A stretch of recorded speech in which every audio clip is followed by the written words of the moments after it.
Hi, my name is Madeline Bossy. I'm going to be doing my informative speech on the history of Broadway. 5 minutes until showtime. Thank you, 5. These are typical common phrases that you would hear if you ever found yourself walking down the halls of the New Amsterdam Theater, Radio City, the Palace, the Lyceum Theater.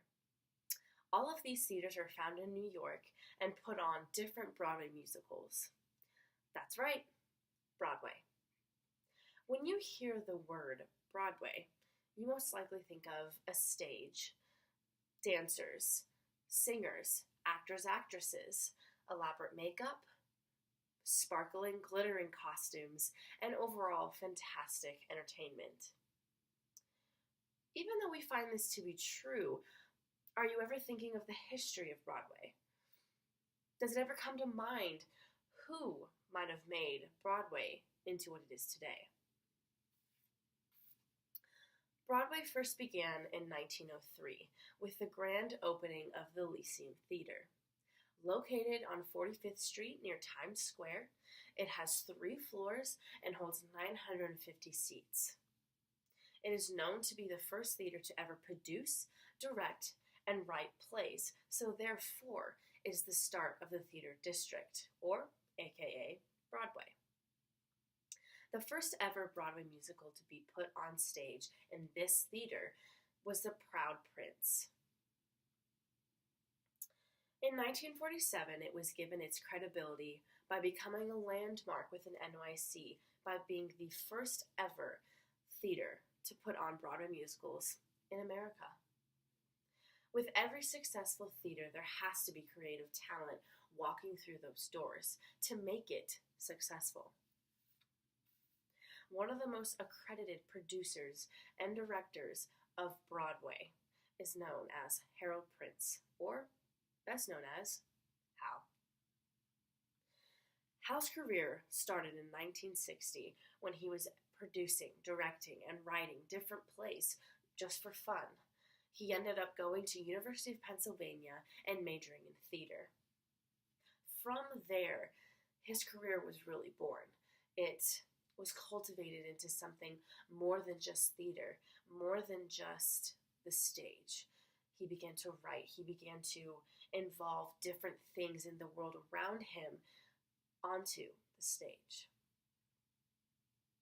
Famous Broadway plays that you might have heard of, such as West Side Story, Phantom of the Opera, Fiddler on the Roof, and Sweeney Todd are all plays that he wrote, produced, and directed, and are still being put on stage today. Hal was recognized as a figure in Broadway that not only brought song and dance to the stage, but he brought passion, soul, emotion, and social issues that needed to be discussed that weren't being discussed, and so it was easier to put it on stage, make it into a Broadway musical. It is known that people have been able to understand what is going on in their lives or what is going on around them by seeing it in a different aspect. That's what Hal found out. That's what Hal decided he needed to do. He decided that he was the one that was going to put that on stage. With multiple Tony Awards later, he is still alive today, still cultivating talent throughout Broadway, and his legacy will live on. One of the biggest reasons why Broadway is still up and running today is because the advertisement and marketing that is found within the Broadway business. The Great White Way is a nickname for a section of the theater district in Midtown NYC and is better known as today Times Square. Times Square is the first street to ever be electrically lit by bush arc lights. It can be seen from outer space. It can be seen on any place. Times Square and these bush arc lights are one of the main reasons why tourists come to New York City. New York City wouldn't be what it is without the Broadway business that we know today, the big bright lights and the big city, are mainly cultivated from Broadway. The wonder that flows through Times Square is because of these big bright lights. It's because of Broadway. It's because of the unknown that waits behind the theaters that we all go to try to be in.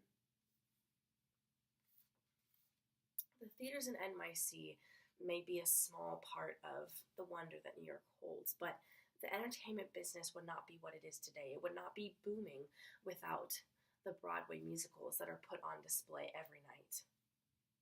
So much expression and passion makes up Broadway, and these emotions have been entertaining people for decades and will be for more and more decades. Broadway produces multiple jobs for multiple different walks of life, and it's more than just a place for dancers, for singers. It's a place for engineers, scientists, researchers. Without Broadway, there wouldn't be sparkle. There wouldn't be sparkle and glitter in this life. There wouldn't be light.